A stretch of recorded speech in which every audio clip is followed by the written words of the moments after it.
Əgər getdikcə satışımız azalırsa, məsələn, məhsul satışımız və yaxud ustasız klient tapa bilmirsiniz və getdikcə klient azalır və bunu hiss edirsənsə, bunu indi başa salacağım niyə, səbəb nədədir? Səbəb ondadır ki, məsələn, sən video çəkmirsən, amma kimsə video çəkir və öz məhsulunu paylaşır, necə yığdığını göstərir və sənin müştərin, sənin klientin.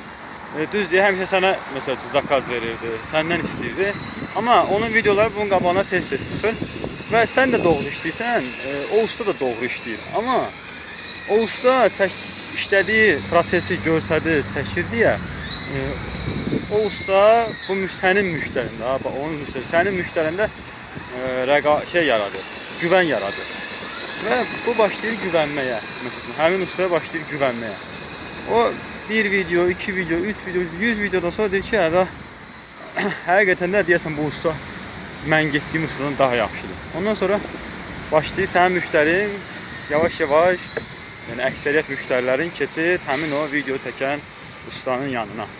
Ona görə çalışın, öz işlərinizi paylaşın, göstərin ki, sizin öz müştəriləriniz olsa da, yəni qıraqçılar da olsa, görüb sizə güvəni artır.